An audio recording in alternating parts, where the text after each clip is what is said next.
தலைப்பு: வித்ராணியின் ஆணவ சாப கதை. படி 1.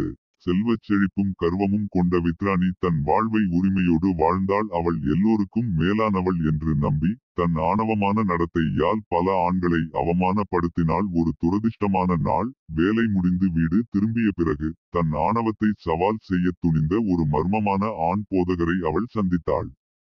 எதிர்கொள்ளும் பழக்கமில்லாத வித்ராணி அலட்சியத்துடன் பதிலளித்தாள். சாமியார் மனம் தளராமல் அவள் மீது சாபமிட்டார். இந்த சாபம் விரைவில் தன் வாழ்வில் பெரும் பாதிப்பை ஏற்படுத்தும் என்பதை வித்ராணி அறிந்திருக்கவில்லை. படி 2.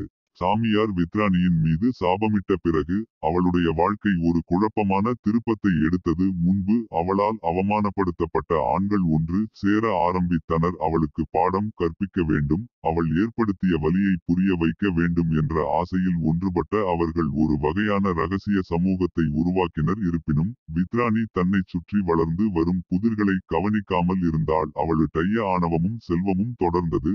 ஆனால் ஒரு நுட்பமான அமைதியின்மை நீடித்தது. ஏதோ மாறிவிட்டது என்ற உணர்வை அவளால் அசைக்க முடியவில்லை. இருப்பினும் அவளால் அதில் விரல் வைக்க முடியவில்லை. நாட்கள் செல்லச் செல்ல இரகசிய சமூகத்தைச் சேர்ந்த மனிதர்கள் தங்கள் திட்டத்தை செயல்படுத்த தொடங்கினர். அவர்கள் வித்ராணியை அணுகினர். கோபமோ அல்லது பழிவாங்கலோ அல்ல, ஆனால் அவளுடைய செயல்களின் விளைவுகளை அவள் பார்க்க வேண்டும் என்ற நோக்கத்தில். சாபம் அவளால் புரிந்து கொள்ள முடியாத வழிகளில் வெளிப்படத் தொடங்கியது. அவளுடைய உலகம் தலைகீழாக மாறவிருந்தது. படி 3. சாபம் அதன் மர்மமான விளைவுகளை வித்ராணியின் மீது தொடர்ந்து வேலை செய்ததால் அவள் தொடர்ச்சியான குழப்பமான மற்றும் தாழ்மையான அனுபவங்களை எதிர்கொண்டாள். அவளது ஒருமுறை இணங்கிய ஊழியர்களும் வேலையாட்களும் அவளது கட்டளைகளை கேள்விக்குள்ளாக்க தொடங்கினர். அவளது ஆணவத்தை நுட்பமாக எதிர்த்தனர், மேலும் தங்கள் சொந்த கருத்துக்களை கூட வழங்கினர். தன் செயல்களின் விளைவுகளில் இருந்து அவளை எப்போதும் பாதுகாத்து வந்த வித்ராணியின் செல்வம் குறைய ஆரம்பித்தது. வணிக ஒப்பந்தங்கள் வீழ்ச்சியடைந்தன. முதலீடுகள் வீழ்ச்சியடைந்தன. தன் அகங்காரம் தன்னை சுற்றியிருந்தவர்களின் மரியாதையை மட்டுமின்றி தன் பொருளாதார ஸ்திரத்தன்மையையும் இழந்துவிட்டதை அவள் உணர்ந்தாள். இந்த மாற்றத்தில் இரகசிய சமூகத்தைச் சேர்ந்த ஆண்கள் தொடர்ந்து குறிப்பிடத்தக்க பங்கை கொண்டிருந்தனர். பழிவாங்குவதற்கு பதிலாக அவர்கள் வித்ராணிக்கு அறிவூட்டுவதை நோக்கமாக கொண்டனர். அவர்கள் கூட்டங்கள் மற்றும் கலந்துரையாடல்களை ஏற்பாடு செய்தனர். அதில் பங்கேற்கவும் அவர் அவமானப்படுத்தப்பட்டவர்களின் கதைகளை கேட்கவும் அழைத்தனர். அவள் மற்றவர்களின் வாழ்க்கையில் ஏற்படுத்திய வலியையும் துன்பத்தையும் மெதுவாக பார்க்க ஆரம்பித்தாள். வித்ராணியின் சுய கண்டுபிடிப்பு பயணம் இப்போதுதான் தொடங்கியது. அவள் தன் சொந்த அகங்காரத்தை எதிர்கொண்டு தன் கடந்தகால நடத்தைக்கு பரிகாரம் செய்ய வேண்டியிருந்தது. சாபம் மாறுவேடத்தில் ஒரு ஆசீர்வாதமாக மாறியது. அவள் தன் வழிகளை மாற்றவும் பணிவின் மதிப்பை கற்றுக்கொள்ளவும் கட்டாயப்படுத்தியது. ஆனால் அவள் உண்மையிலேயே மாறுவாளா, அல்லது அவளது ஆணவம் மிகவும் ஆழமாக வேரூன்றியிருக்குமா? வித்ராணியின் ஆணவ சாபத்தின் கதை வெகு தொலைவில் இருந்தது. படி 4. வித்ராணியின் திமிர் பிடித்த சாப அவரது மாற்றும் பயணத்தில் ஒரு முக்கிய தருணத்தை வெளிப்படுத்துகிறது. வித்ராணி தன் செயல்களின் விளைவுகளை பற்றி கொள்ளும்போது அவளது ஆணவத்தின் ஒருமுறை கட்டுக்கடங்காத சுவர்கள் பிளக்க ஆரம்பித்தன. பழிவாங்குவதை விட புரிதலில் வேரூன்றிய இரகசிய சமூகத்தின் அணுகுமுறை அவள் மீது ஆழமான தாக்கத்தை ஏற்படுத்தியது. அவள் அவமானப்படுத்தப்பட்டவர்களின் கதைகள் அப்பட்டமாக வைக்கப்படும் கூட்டங்களில் கலந்து கொள்வதை அவள் கண்டாள். ஒரு நாள் அவள் கேவலப்படுத்திய ஒரு மனிதன் வித்ராணியின் மனதை தாக்கிய ஒரு குறிப்பாக கடுமையான கதையை பகிர்ந்து கொண்டான். இது துன்பங்களை எதிர்கொள்ளும் ஒரு கதை, அவளுடைய சொந்த போராட்டங்களை பிரதிபலிக்கும் ஒரு கதை. மாற்றத்திற்கான அவளது சொந்த திறனை உணர்ந்து கொண்டது. பச்சாதாபத்தின் விதை முளைக்க தொடங்கியது. ஆணவத்தை மெல்ல மெல்ல பணிவுடன் மாற்றிய வித்ராணி தான் சிதைந்த உறவுகளை சீர்படுத்த முயன்றாள். அவர் ஒருமுறை புறக்கணித்தவர்களை மேம்படுத்துவதற்கான முயற்சிகளை தொடங்கினார். எதிர்மறையாக பாதித்த வாழ்க்கையில் நேர்மறையான தாக்கத்தை ஏற்படுத்த தனது வளங்களை பயன்படுத்தினார். சாபம் வித்ராணியின் மீட்பிற்கு ஒரு ஊக்கியாக மாறியது போல் தோன்றியது. ஆயினும் கூட சவால்கள் இருந்தன. அவளுடைய மாற்றத்தின் உண்மையான சோதனை காத்து இருந்தது. கதை தொடர்ந்தது. வளர்ச்சி, மீட்பு மற்றும் மாற்றத்தின் நீடித்த சக்தி ஆகியவற்றின் கதையை பின்னியது. படி 5.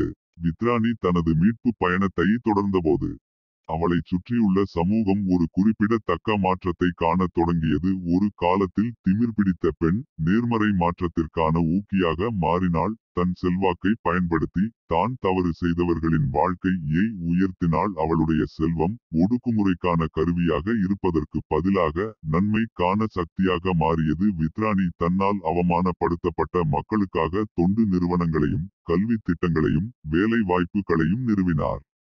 ரகசிய சமூகம் அவளது உண்மையான முயற்சிகளை கவனித்து பின்னணியில் மங்கத் தொடங்கியது. அவர்களின் நோக்கம் வெளித்தோற்றத்தில் நிறைவேற்றப்பட்டது. வித்ராணியின் சொந்த வாழ்க்கை ஒரு ஆழமான மாற்றத்திற்கு உட்பட்டது. ஆரம்பத்தில் சாபம் தந்த வலியே பலமாக மாறியது. மற்றவர்களுடனான அவரது உறவுகள் ஆழமடைந்தன.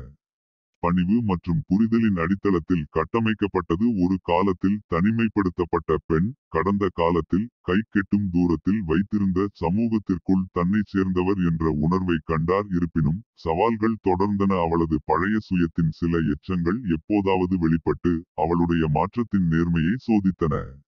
ஆயினும் கூட வித்ராணி தனது மாற்றத்திற்கான உறுதிப்பாட்டில் உறுதியாக இருந்தார். மீட்பை நோக்கிய பயணம் ஒரு தொடர்ச்சியான செயல்முறை என்பதை உணர்ந்தார். இது ஒரு நீடித்த தாக்கத்தை ஏற்படுத்தியது. மிக ஆழமாக வேரூன்றியிருக்கும் ஆணவத்தை கூட உண்மையான முயற்சியாலும் மாற்றுவதற்கான விருப்பத்தாலும் வெல்ல முடியும் என்பதை நினைவூட்டுகிறது. படி 6. வித்ராணியின் மாற்றத்திற்கான அர்ப்பணிப்பு அதன் இறுதி சோதனையை எதிர்கொண்டது.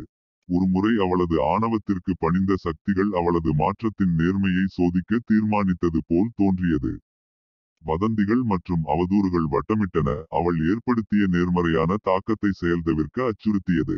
இருப்பினும் புதிய பணிவுடன் ஆயுதம் ஏந்திய வித்ராணி இந்த சவால்களை நேருக்கு நேர் எதிர்கொண்டார். அவர் தனது கடந்த கால தவறுகளை ஒப்புக்கொண்டு எந்தவொரு தீங்கையும் சரிசெய்வதில் உண்மையான அர்ப்பணிப்பை வெளிப்படுத்தி வெளிப்படையாக பிரச்சினைகளை எடுத்துரைத்தார். ஆரம்பத்தில் சந்தேகம் கொண்ட சமூகம் இப்போது அவளது மாற்றத்தின் நம்பகத்தன்மையை உணர்ந்து அவள் பின்னால் அணிதிரண்டு நிற்கிறது. ரகசிய சமூகம் அவள் தூண்டிய நேர்மறையான மாற்றங்களால் திருப்தி அடைந்து கலைந்து அவர்களின் பணி நிறைவேற்றப்பட்டது. வித்ராணி புயலை கடக்கும் போது அவள் முன்னெப்போதையும் விட வலுவாக வெளிப்பட்டாள். அவளுடைய மீட்பு தனிப்பட்ட வெற்றி மட்டுமல்ல, மனித ஆவியின் பின்னடைவுக்கு ஒரு சான்றாகும். வித்ராணியின் திமிர் பிடித்த சாபத்தின் கதை அவளது பழைய வழிகளுக்கு திரும்புவதோடு அல்ல, மாறாக ஒரு பெண் மறுபிறவியுடன் முடிவடைந்தது. புத்திசாலித்தனமான அடக்கமான மற்றும் மாற்றத்தின் சாத்தியத்தை நம்பியவர்களுக்கு உத்வேகத்தின் கலங்கரை விளக்கமாக. அதனால் வித்ராணியின் திமிர் பிடித்த சாபத்தின் கதை ஒரு நீடித்த மரபை விட்டுச் சென்றது. மிக ஆழமாக வேரூன்றிய ஆணவத்தை கூட சுய சிந்தனை, பச்சாதாபம் மற்றும் வளர்ச்சிக்கான உண்மையான அர்ப்பணிப்பு மூலம் வெல்ல முடியும் என்பதை அனைவருக்கும் நினைவூட்டுகிறது. படி 7. ஒரு காலத்தில் ஆணவம் மற்றும் சலுகைகளால் ஆதிக்கம் செலுத்திய வித்ராணியின் வாழ்க்கை ஒரு ஆழமான மாற்றத்திற்கு உட்பட்டது. அவள் ஒருமுறை அந்நியப்படுத்திய சமூகம் ஆதரவின் ஆதாரமாக மாறியது. மேலும் அவளுடைய செயல்கள் மற்றவர்கள் தங்கள் சொந்த நடத்தைகளை பிரதிபலிக்க தூண்டியது. வருடங்கள் செல்லச் செல்ல வித்ராணி தனது பரோபகார முயற்சிகளை தொடர்ந்தார். நேர்மறையான மாற்றத்தின் மரபை உருவாக்கினார். ஆரம்பத்தில் ஒரு தண்டனையாக தோன்றிய சாபம் நோக்கம் மற்றும் இரக்கமுள்ள வாழ்க்கைக்கு ஒரு ஊக்கியாக மாறியது. அவரது கதை ஒரு உவமையாக மாறியது. தலைமுறையிலிருந்து தலைமுறைக்கு பகிரப்பட்டது. பணிவு மற்றும் மீட்பின் மாற்றும் சக்தியை வலியுறுத்துகிறது. ஒரு காலத்தில் ஆணவத்தின் அடையாளமாக இருந்த வித்ராணி நம்பிக்கை மற்றும் இரண்டாவது வாய்ப்புகளின் அடையாளமாக மாறியிருந்தால் வித்ராணியின் திமிர் பிடித்த சாபத்தின் கதை தனிநபர்களுக்கு ஒரு பாடமாக மட்டுமல்லாமல் புரிந்துணர்வையும் மன்னிப்பையும் வளர்ப்பதற்கான கூட்டு பொறுப்பை பற்றி சமூகங்களுக்கு நினைவூட்டுவதாகவும் இருந்தது. அதனால் வித்ராணியின் மரபு நிலைத்து பல ஆண்டுகளாக எண்ணற்ற உயிர்களின் கதைகளை வடிவமைத்தது. படி 8. வித்ராணியின் பிந்தைய ஆண்டுகள் நேர்மறையான மாற்றத்திற்கான தொடர்ச்சியான அர்ப்பணிப்பால் குறிக்கப்பட்டன. அவர் ஒரு காலத்தில் அந்நியப்படுத்தப்பட்ட சமூகங்கள் அவர் வழங்கிய ஆதரவின் கீழ் செழித்து வளர்ந்தன. மேலும் அவரது பரோபகார முயற்சிகள் புதிய உயரங்களை எட்டின. ஒரு காலத்தில் திமிர் பிடித்த பெண் ஒரு மரியாதைக்குரிய உருவமாக மாறினாள். அவளுடைய செல்வத்திற்காக அல்ல, ஆனால் அவள் உருவகப்படுத்திய உண்மையான மாற்றத்திற்காக.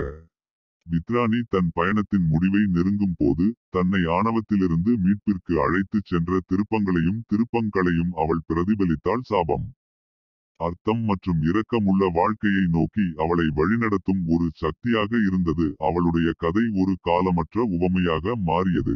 அவளுடைய சமூகத்தில் மட்டுமல்ல, எல்லைகள் தாண்டியும் பகிரப்பட்டது. தங்களின் சொந்த போராட்டங்களை ஆணவத்துடன் எதிர்கொண்டவர்களிடம் அது எதிரொலித்தது. எவ்வளவு ஆழமாக பதிந்துள்ள குறைகள் இருந்தாலும் மாற்றம் சாத்தியம் என்பதை அவர்களுக்கு நினைவூட்டியது. வித்ராணியின் மரபு அவளது மரண ஆண்டுகளுக்கு அப்பால் நீட்டிக்கப்பட்டது. அவரது பெயரில் உள்ள அடித்தளங்கள் அவர் தொடங்கிய பணியை தொடர்ந்தன. பலரின் வாழ்க்கையில் நீடித்த தாக்கத்தை உறுதி செய்தன. வித்ராணியின் திமிர்பிடித்த சாபத்தின் கதை மனித கதைகளின் திரையில் ஆழமான மற்றும் உத்வேகம் தரும் அடையாளத்தை விட்டு தனிப்பட்ட வளர்ச்சியின் நீடித்த சக்திக்கு ஒரு சான்றாக முடிந்தது. படி 9. வித்ராணியின் வாழ்க்கை பயணம் அதன் முடிவை எட்டிய போது அவளது மாற்றத்தின் தாக்கம் வெகுதூரம் எதிரொலித்தது. ஒரு காலத்தில் திமிர் பிடித்த பெண் மீட்பின் அடையாளமாக மாறியிருந்தாள். அவளுடைய கதை அவர்களின் சொந்த குறைபாடுகளுடன் போராடுபவர்களுக்கு நம்பிக்கையின் கலங்கரை விளக்கமாக இருந்தது. தன் இறுதி கணங்களில் யாருடைய வாழ்க்கையை தான் தொட்டவர்களால் சூழப்பட்டிருந்தாள். வித்ராணி அமைதியான உணர்வை கண்டால் ஆரம்பத்தில் ஒரு தண்டனையாக தோன்றிய சாபம் நோக்கமும் தொடர்பும் நிறைந்த வாழ்க்கைக்கு அவளை அழைத்துச் சென்றது. அவரது மரபு தலைமுறையாக நீடித்தது. மனப்பான்மைகளை வடிவமைத்து மாற்றத்தை ஊக்குவிக்கிறது. வித்ராணியின் திமிர் பிடித்த சாபத்தின் கதை காலமற்ற கதையாக மாறியது. தங்கள் குறைகளில் ஆழமாக வேரூன்றியவர்கள் கூட பணிவு மற்றும் நேர்மறையான மாற்றத்திற்கான அர்ப்பணிப்பு மூலம் மீட்பை காணலாம் என்பதை நினைவூட்டுகிறது. அதனால் வித்ராணியின் கதை ஆணவத்திலிருந்து மீட்பு வரை வரலாற்றில் மங்கிவிட்டது. நெகிழ்ச்சியின் பாரம்பரியத்தையும் கடந்த காலம் எவ்வளவு இருண்டதாக இருந்தாலும் மாற்றத்திற்கான பாதை எப்போதும் அடையக்கூடியது என்ற நீடித்த நம்பிக்கையையும் விட்டுச் சென்றது. படி 10. வித்ராணியின் ஆணவ சாப கதை அதன் முடிவை எட்டியது. இருப்பினும் கதை இத்துடன் முடிவடையவில்லை. அது ஒரு புதிய கட்டத்திற்கு மாறுகிறது. சீசன் 2 இல் வித்ராணியின் மாற்றத்தின் மரபு மற்றும் அவரது அடிச்சுவடுகளை பின்பற்று பவர்கள் எதிர்கொள்ளும் சவால்களை ஆராயும் ஒரு புதிய கதை தொடங்குகிறது. அடுத்த கதை புதிய கதாபாத்திரங்கள், எதிர்பாராத சோதனைகள் மற்றும் மீட்பு மற்றும் தனிப்பட்ட வளர்ச்சியின் கருப்பொருள்களின் தொடர்ச்சியான ஆய்வு ஆகியவற்றை உறுதியளிக்கிறது. வித்ராணியின் திமிர் பிடித்த சாப கதையின் இதிகாசம் வாழ்கிறது. இதயங்களையும் மனதையும் கவர்ந்திழுக்கும் ஒரு புதிய அத்தியாயமாக உருவாகிறது. மனித பயணத்தில் புதிய நுண்ணறிவுகளை வழங்குகிறது. அடுத்த தவணைக்காக காத்திருங்கள். அங்கு வித்ராணியின் மரபு நெகிழ்ச்சி, மீட்பு மற்றும் மாற்றத்திற்கான நீடித்த நாட்டம் ஆகியவற்றை தொடர்ந்து பின்னுகிறது.